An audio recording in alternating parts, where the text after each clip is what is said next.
everyone! We are here in the neighborhood of Malasaña, where they just did the art festival, Pinta Malasaña.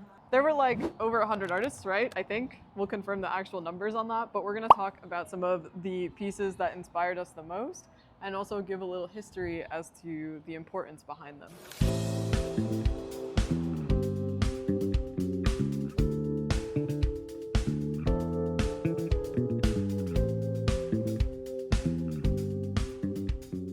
So Pinta Malasaña actually consisted of a competition between over 100 artists where they painted storefronts of buildings and the public got to vote on which one they liked the best. We had the opportunity to actually interview a lot of these amazing artists. It was so freaking cool. Yeah, it's true. And we got to meet so many cool people. Yeah, honestly, for me, like, I've loved street art since I was a little girl. Mi galería favorita son las calles. 100%, sí. To see them in person and be like, oh, they're real people and I can talk to them and learn from them, and it made it feel more tangible for me because a lot of times also the street art that's documented is like very male figures, like Banksy.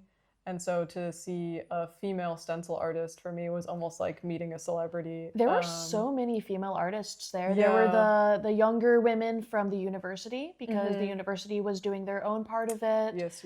There was the stencil artist who turned out to be really cool. It came all the way from Argentina. Yes. And I definitely want to ask to like invite her to a coffee or something and learn more about her because she seems so cool. Me llamo Silvana, pero mi nombre artístico es Stensilvania.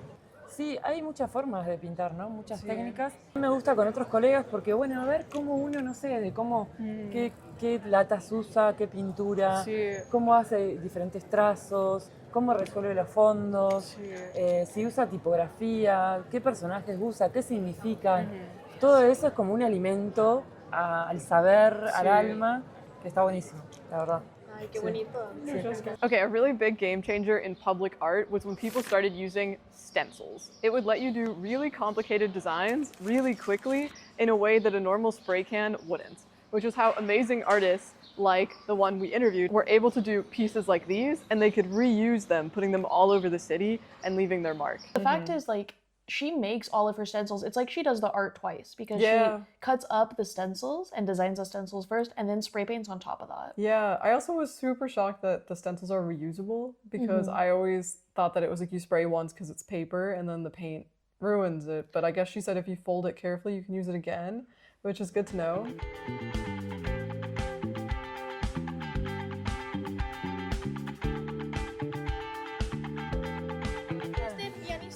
Se llama Osvaldo Pugliese. Ah, y es argentino. Es argentino, él ya falleció, pero me gustó traerlo acá porque él tenía, como músico, había fundado una cooperativa de músicos, que significa una lógica solidaria. Entonces, esa lógica solidaria también es la que, como muralista y artista plástica, es la que construyo con mis colegas y la que me parece que tenemos que replicar. Muchas veces se cree que el artista es como el ego del artista y que el artista hace solo y su cosa y no habla con nadie, no sé qué. Y no, para mí es todo lo contrario. Y de hecho él fue un representante de eso y decía, bueno, acá él era el director de la orquesta, pero todos cobraban lo mismo. ¿No? Hicieron de eso una forma de hacer arte que va por ahí diferente a lo que nos han enseñado. And I think there's something really powerful in using like visual imagery to convey messages because it can hit you in a way emotionally that can evoke like change or connection or build community, which is really powerful. That's what the artists that did the mural, the street art about the pigeons said.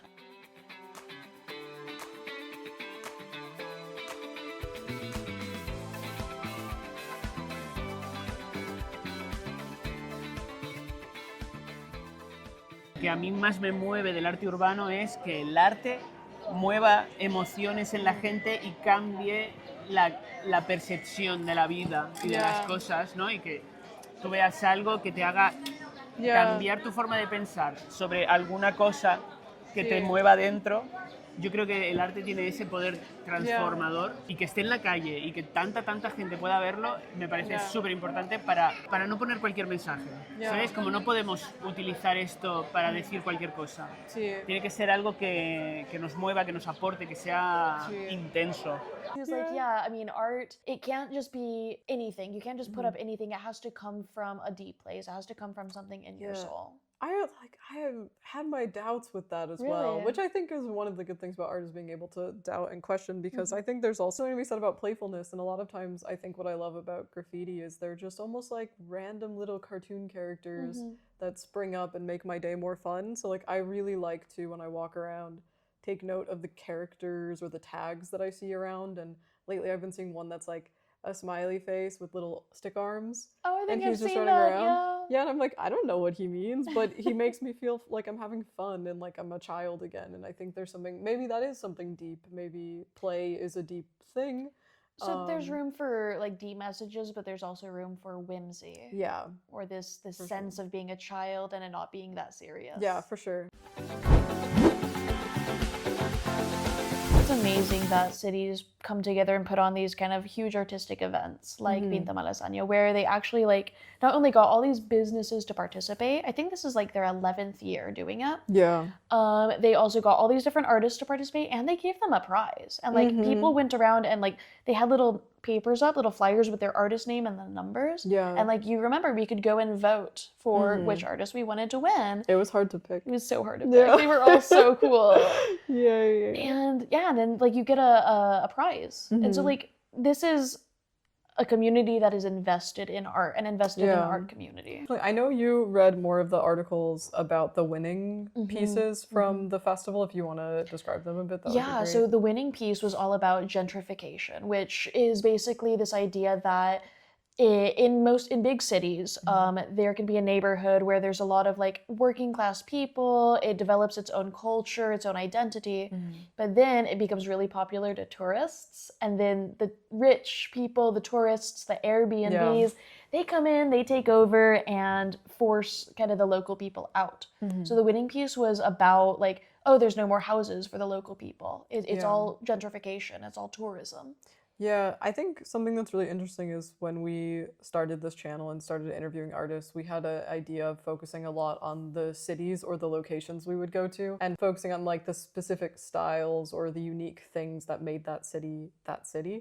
And over time, what we've sort of found is that they all have the same expressions and the same problems as well. And, you know, we've talked with people from all around, like in Chicago, New York, Amsterdam, Barcelona, Paris. They all kind of deal with this housing problems. crisis. The housing crisis is super real. And on the channel, we focus a lot on the beauty and the creativity, but a lot of times creativity is done in response to problems. It's like creating solutions to things. And so I thought it was interesting that the street art community is picking up on this problem that's now global. So it's not just art that connects us, but it's also like the issues that we're all mutually facing. Madrid just had a really big protest because a retired man is being forced out of his home. That was like a generational home.